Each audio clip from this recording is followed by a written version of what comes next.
Hello, hi everyone. As I was introduced, Justin Zollinger, nice to be here before everyone. Just before I start my presentation, just know like there's some things in here that I have been on both sides of these situations. So I work for Murray City, and they're part owners of the organization I'm the chief financial officer for now. So I'm not ever trying to point fingers at anyone or like lay blame, but I do think the situations we bring up, if they help you and trigger ideas or thoughts that are beneficial, I just want you to know I'm not trying to put anyone on the spot. So I thought this was a pretty good picture. Having stewardship over large capital assets / projects can feel like this. You feel like, hey, am I getting anywhere? I have this huge job, this huge project to do. It doesn't feel like it's moving, and you're trying with everything you've got. Or maybe it might feel a little bit like this gentleman. He's trying to hold it together. Stay together, baby, please stay together. And he's plugging every spot he possibly can. So what are the risks that we think we have when we're looking at big capital projects or capital assets? I actually added that to it because the risks that are associated with large capital projects, they don't just end once you're done constructing. They also continue on when you're maintaining your assets. So as I was thinking about what would I present today, these are some of the things, and some of these things are really simple to have a discussion on, but to be able to do them well, it actually takes a lot of work. So here we go. So capital asset tracking, I think that's really important. And we'll go over the reasons why. Capital asset maintenance. If you don't maintain what you have, that's going to be a big problem also. Financial risk and communication risk. And we'll go over each of these items. So capital asset tracking risk. This isn't meant to be all-inclusive. These are some of the risks that as I thought about this topic, some of the things that I saw or I feel that are there. So this is the risk that not only of not knowing your organization's asset needs, the current condition of your assets and or your current asset capacity and utilization. So how do we control these risks as organizations? Or how do we identify it, actually is a better way of putting it. So a couple of things that I have seen done in my career are an asset management plan or tracking software. Now, it is a big job getting asset management. I'm sure some of you have CityWorks here. We have our own asset tracking software. It takes years to get them all up and going and get everything in there. And we started one project in 2017. Our IT department helped us get the software up and running and get some of our assets loaded. But to get the useful life in there and the cost, we're still working on it. And anyway, so it takes a significant amount of effort to be able to do that. Some of the opportunities it provides you when you get something like this going is we have, I think everyone has this problem a little bit. You have employees that have been working for you for many years, and they have significant knowledge of your organization, of your system, of your assets. And what happens is at the end, they retire, and they take a lot of that knowledge with them. If it hasn't been passed on, they take a lot of that knowledge. And asset tracking software, or asset management software, gives you the ability to take that tacit knowledge and put it into some software so you can manage it. So for example, we have an employee. He's been working with us since he was 18 years old. 18. He is 56 years old now. He knows our plant. And he also is like an encyclopedia of the plant. He has this really great memory. And so he was one of the main guys we have help us set up the software. And so we were able to work with him and getting all these assets. He's like, oh yeah, that asset, it was put in 1987. That was 1991. And we're taking his knowledge and we're putting it in the software to help us manage this this risk, this capital asset risk. Let's see, another thing is have a 20-year plan. Based on asset management. It's also based off your asset management. Review and adjust it, your CIP, that's what I call it, capital improvement plan. Review it each year, annually. So each year during our budget presentation or our budget process, we get all of our supervisors together and we talk about what's on our capital improvement plan and is there anything missing. You want that information about flow up to you and sit down with our staff. Major revisions, I recommend that you update every 5 years approximately. And then in addition, like I've said on the slide, have modeling or capacity or condition assessment during your asset management and CIP plan update. You never know, if you don't know where your assets are, how are you going to know if you need to upgrade them? Or like in the previous presentation, if they're close to the end of life.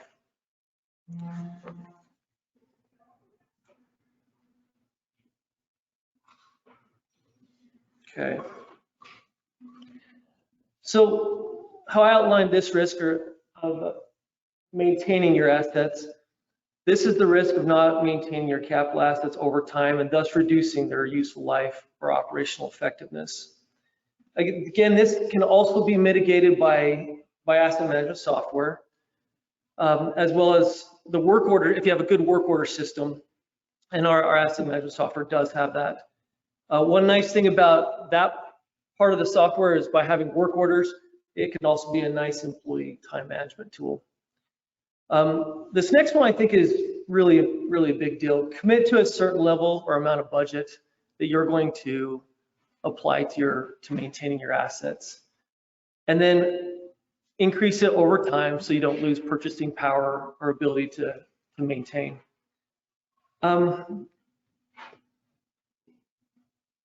So part of this is communication, and we'll talk about this a little bit later, but you need to have that additional money to maintain.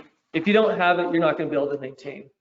And let me show you a case study that we have. So this is my employer. So like I'm not throwing anybody under the bus, but ourselves, okay?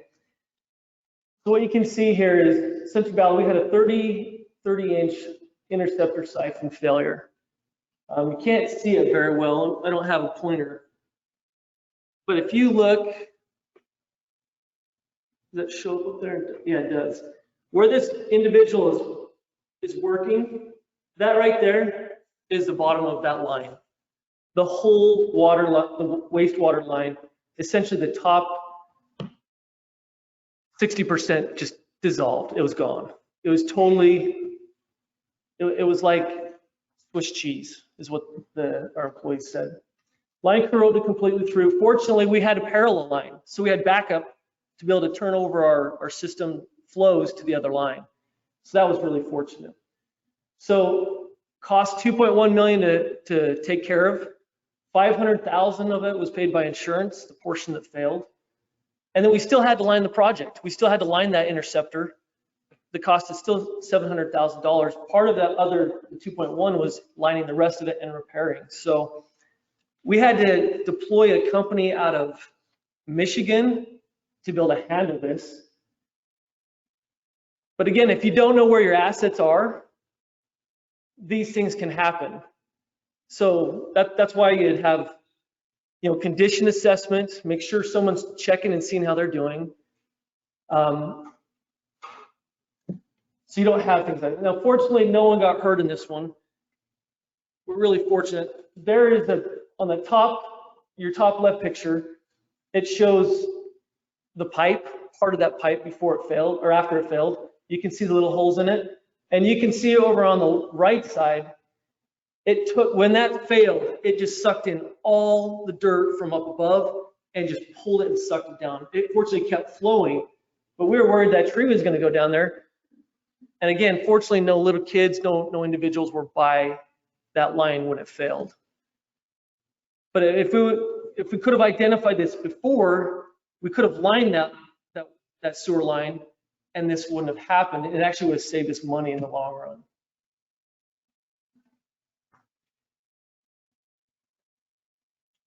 So I'm not here just to say we didn't do good. I'm also here to say we learned from our past. So on the right side, you can see one of our interceptors. Those little bars that are sticking out, that's the rebar, okay? And you can see the condition of the concrete, how it's flaking off. But we did condition assessment, and we went through our interceptors, and we found that they needed significant upgrade. And then on the left side, you can see we lined up all of our pipes. We've almost completed all of our interceptor lines. They're all lined with what that's called Hobos pipe. And it has a life of 70 years. Actually, excuse me, 80 years.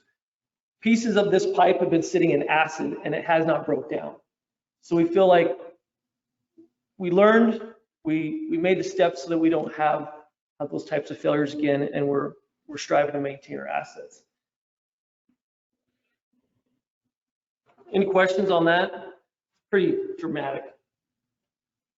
Okay, so financial risk. So financial risk is the risk of focusing on low-cost capital project costs only.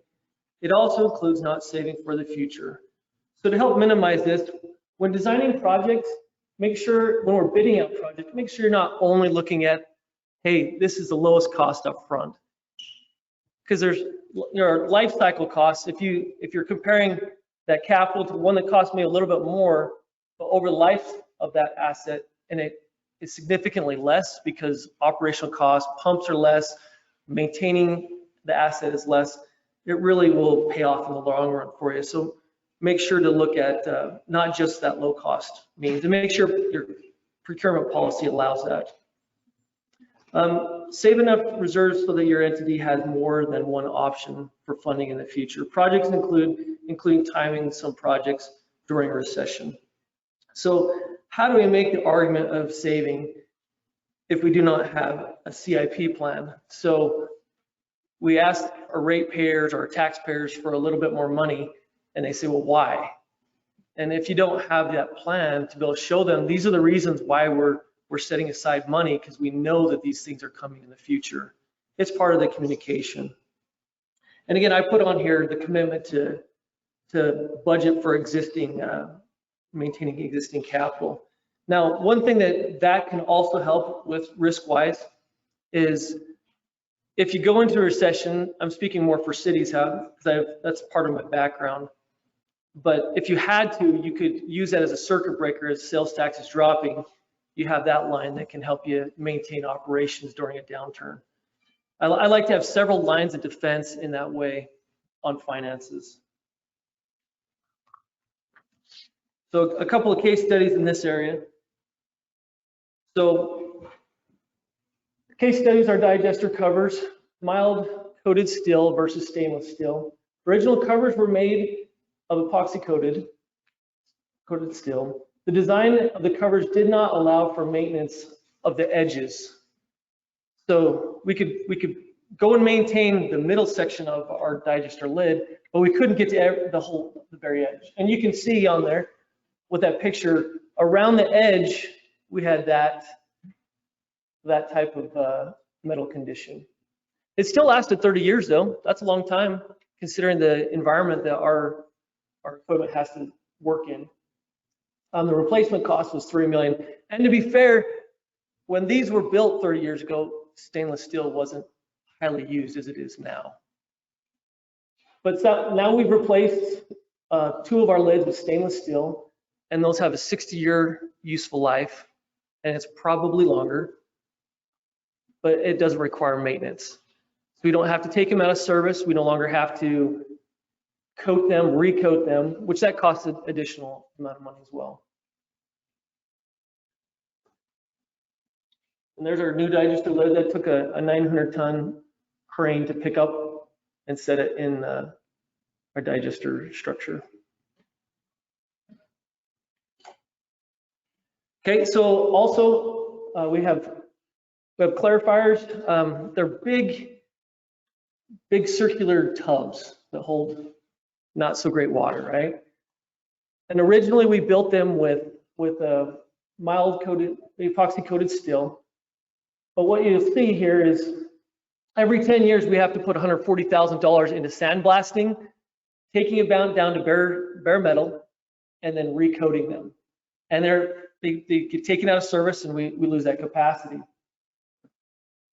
But as we found, and we have a really great relationship with the fabricator, we can replace those same parts for $250,000 with stainless steel. No longer is it taking it down and out of service. No longer do I have to pay $740,000 every 10 years.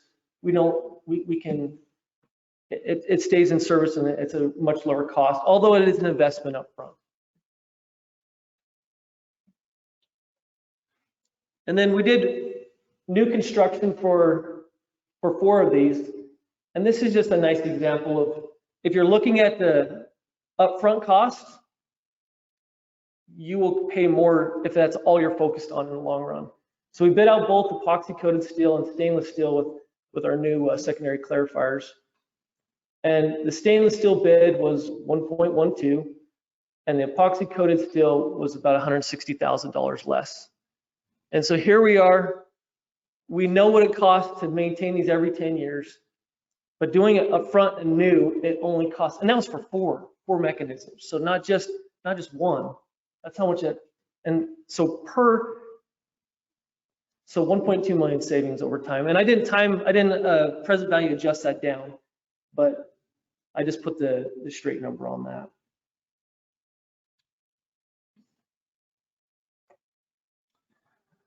Okay, so last thing is communication risk. And this is something that I feel like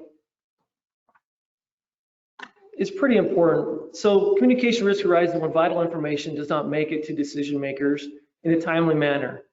In this case, mayors, general managers, board members, council members, city managers, taxpayers, and ratepayers. And what I put here is sometimes we have to help decision makers understand the logic of why we're doing certain things.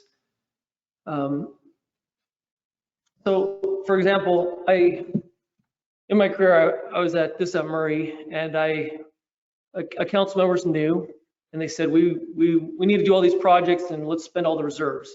And I just cautioned them. I'm an advisor. I'm not the decision maker, but I am an advisor. I said, hey, let's be careful with that. This is in council meeting too, mind you. And I got berated, and I got told, you don't know what you're doing, you don't know what you're talking about. And I was young, really new finance director. And none of the other council members really stood up for me. But what happened is, after that meeting, I've had several conversations with that individual. And it was really neat. After I'd been there about 4 years, and someone had brought up some different concepts. Let's make sure we spend all of our reserves. Our reserves are too high. We actually had a reserve policy. And that council member who told me, you don't know what you're doing, you don't know, he said, you know what, we need to make sure we preserve our reserves.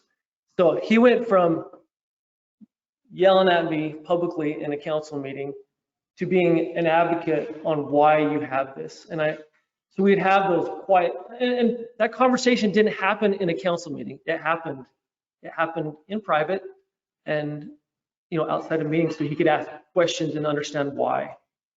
In terms of talking to ratepayers, I mean, I filled the phone calls. One person called and was like really angry that we had to raise rates, and I first listened to her, and she said, I don't like this. I don't like the cost going up. And so I listened, I filled her question, and I answered them, and then I gave her the logic of why we're doing these things. And there's always going to be the individuals that are out there that aren't reasonable, that will not listen to you. They'll be out there. There's always those that want, if you're a government, they want you to live from hand to mouth. They don't want anything else. But there's many more I found that are reasonable and will listen to you. And after I got done explaining the logic to this lady, she said, you know what, I'm part of a group, but I'm going to go and I'm going to advocate for this project. So and that was one phone call, and I was really grateful that she was willing to listen. On the flip side, I haven't always had success when we communicate. But one taxpayer called and said, hey, I don't have a car, so I shouldn't have to pay property taxes. And that's part of the thing that you use to pay for roads. And I was like, well, do you ride the bus? He's like, yeah, I ride the bus. Doesn't that drive on the road? Do you order stuff on Amazon? Don't they use that to drive on the roads?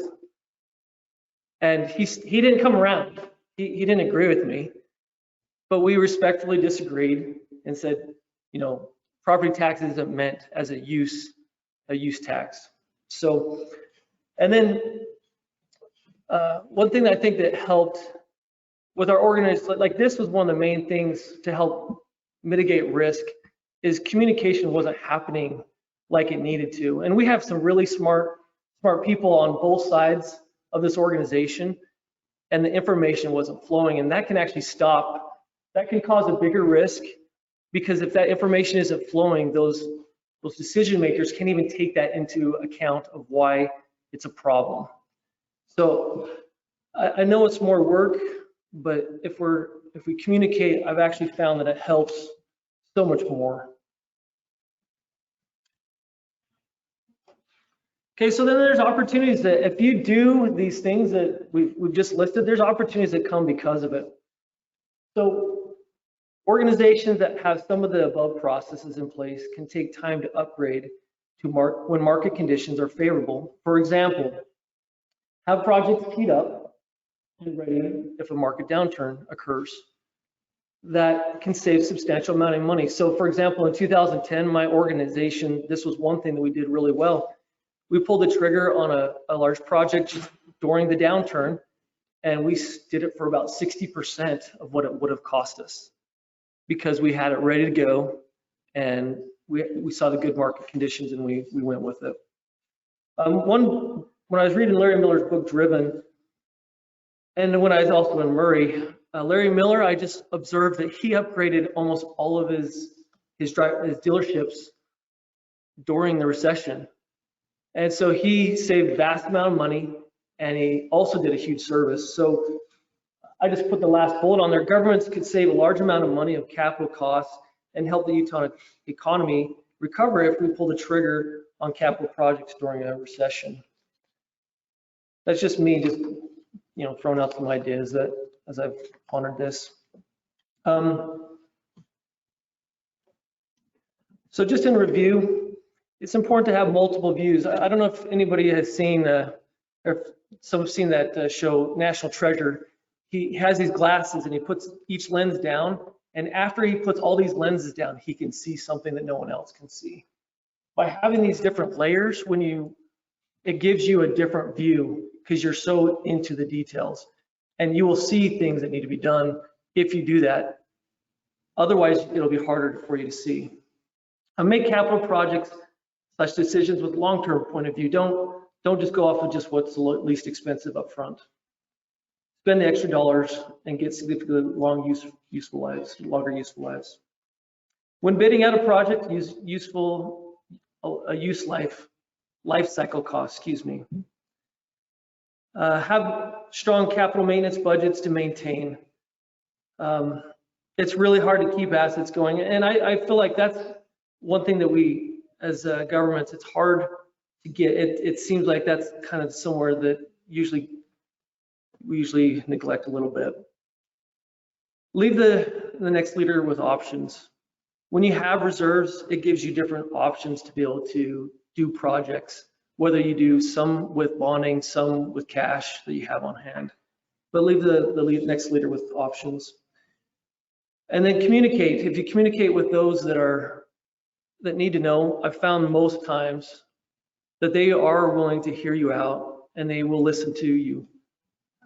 So you can get hopefully the best answer. And then maybe they'll have ideas too that help you also. And lastly, the organization in better condition than when you received it, when you first moved there for stewardship.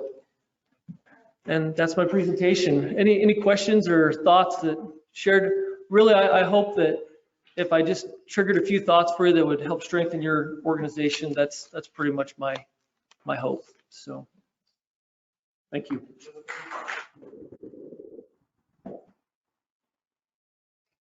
What's that, Daryl? Oh, Yeah, because you know that we adhere to a very similar philosophy. I think it's taken us 20 years or so to get to maybe like all of infrastructure, conditioning and whatnot. yep. We're essentially you guys could work. So we have been working extensively on upgrading our plant for the last 3 years, and we still have 3 more years. And then even then, we still have some pretty big projects that will be trickling in later. So we're hoping to be potentially closer to where you are in about 5 to 6 years. The only thing with that is, the tough thing is where there wasn't real good communication, it left us with very little reserves, and it really only left us one option, and that was bonding for all these big projects. And I'm not against bonding, but I sure like having options. Any other questions? Yeah. On your reserves, you have a general policy how much money you like to keep on hand? So right now, our policy is 135 days of operating budgets. So you just take, I can show you how to calculate that. Okay. But it was, we were at 90, we were at 1.2 million. And during this conversation, this was all part of a conversation, right? That's a part of communication. And I just said, I don't think I'm going to be able to handle these invoices that are coming in that are, I mean, we've had one invoice that was $3 million. And I'm like, I just don't see how I'm going to be able to pay our employees and take care of all these bills all at the same time with that. And again, smart people listened. And now we've gone, our capacity is now at 8.5. And we just saved a little bit each year to get it up to that. We're not there yet, but that's what we're allowed to go to. So 135 days is what our policy is right now. Any other questions? Appreciate coming before all of you today, and have a great day.